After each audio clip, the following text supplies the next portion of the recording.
Hello Aries, Sun, Moon Rising, and Venus Signs. Kamusta kayo?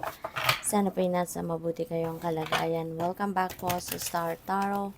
At kung bago kayo rito, welcome din po kayo. Please subscribe, like, share my videos, and leave me a comment kung naka-resonate po kayo. So first message po ninyo, we have the Heart Guardian, love and let yourself be loved. Ayan. So, o pwede dito, Aries, na nagbubukas na or magbubukas na yung iyong puso para sa pag-ibig, para sa pagmamahal. Kasi, po pwede, no, na in the past, nagkaroon kayo ng relationship, nasira, hindi nag-progress, and po pwedeng nagkahiwalay, and you've been closed off na from there on. So, siguro ngayon, nag-heal na kayo. Pwedeng na-realize ninyo na uh, masarap pa rin ang nagmamahal.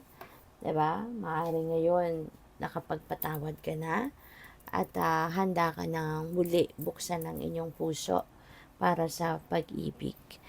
Pwede rin na ang iba sa inyo dito, Aries, you will be focusing on self-love, no? Above anyone else siguro. Mas ang sarili mo ngayon yung uunahin mong mahalin. Or, pwede rin naman na bukas na din ang inyong puso mo. At the same time, para magmahal ng iba, diba? At handa ka na rin tumanggap, no, ng pagmamahal galing sa ibang tao. So, we have the Sky Father, trust in the unknown.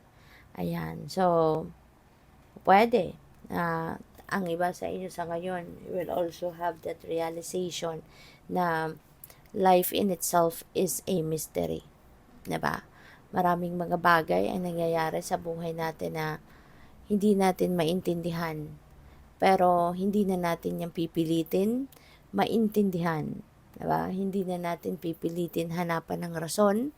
Hindi na natin pipilitin na i-justify pa natin kung ano ang mga nangyayari. No? Because you are emotionally matured person na. Kaya po pwedeng you're just going to trust, no? The divine plan, trust what is happening, 'di ba? Kasi siguro alam ninyo, no? Alam ninyo na lahat namang 'yan ay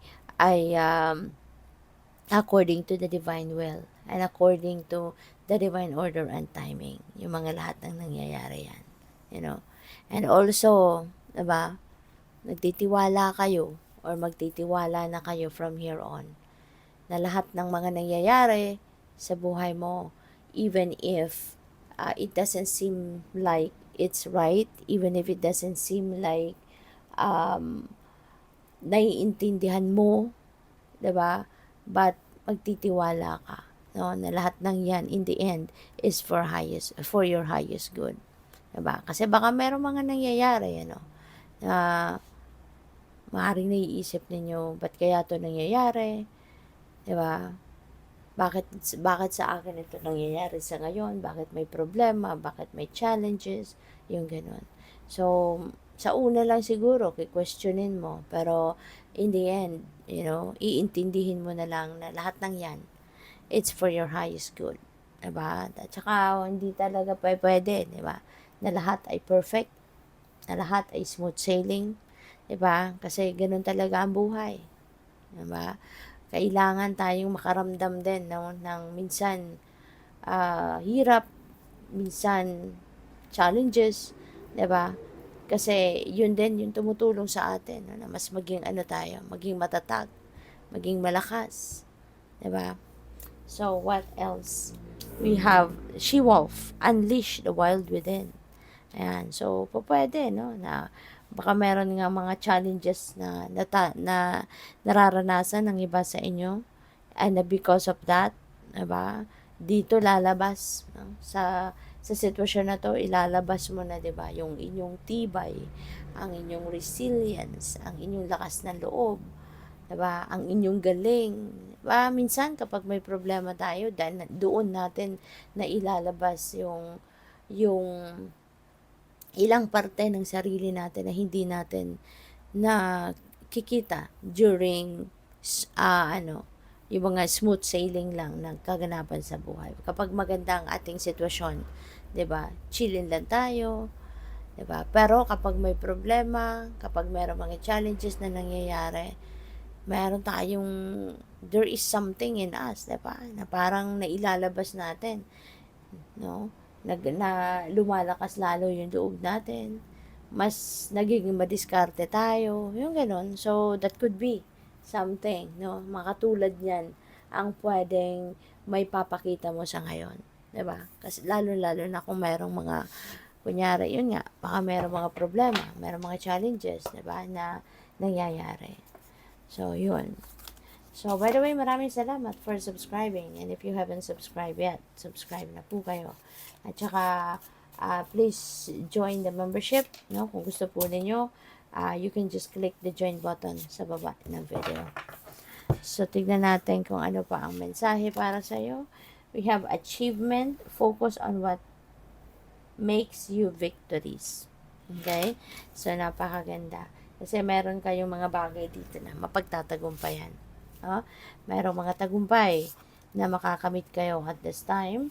And depende yan sa inyong sitwasyon. Pwedeng related yan sa inyong trabaho, related sa negosyo ninyo, yung ganyan, depende. But yes, magkakaroon kayo ngayon ng success. So we have step into the unknown. Curiosity keeps us heading down new path. So take a chance. Ayan. So this is new beginning. Meron kayong sisimulang bagong ganap sa buhay. Meron kayong sisimulang bagong chapter in your life. So this could be in any area of life. This is new path. So this could be a new income stream. Pwedeng bagong level ng commitment. Pwedeng ganon. Or pwedeng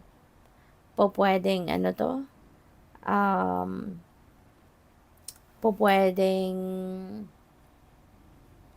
bagong chapter sa inyong relationship. So, depende sa inyong sitwasyon. But this is definitely something na kumbaga uncharted territory ito para sa iyo. Pero, ito yung dadating na opportunity and you are going to embrace it. So, we have take charge. Leadership and self-discipline are required to take control of your life. Ayan. So, siguro from here on, you are going to take charge. Diba? Mas papaandarin mo ngayon ang disiplina. Lalo-lalo na sa mga panahon ngayon, na it's very challenging. Sa ngayon, ang epekto ng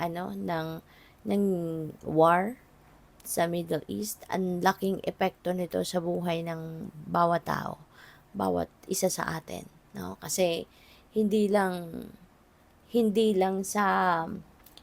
yung gas prices, ang maaapektuhan, but it is going to be a domino effect. Ang daming pwedeng maapektuhan. Presyo, hindi lang presyo ng gasolina, kundi presyo ng mga pagkain natin, 'di ba? Sa mga nagko-commute, presyo din ng pamasahe siguro, pwedeng baka mag-increase din 'yan, at maraming bagay ang maaapektuhan nito. Kaya kailangan natin ng disiplina ngayon, Kailangan nating pairalin ng disiplina, kailangan nating unahin talaga yung mga basic needs, kailangan natin mag-budget ng mas maayos, mas higpitan natin ang sinturon natin, yung ganyan. 'Di ba? So there's so many things, na mangangailangan ng ating disiplina sa ngayon. Okay? So good luck. Thank you for watching. Love and light. Namaste.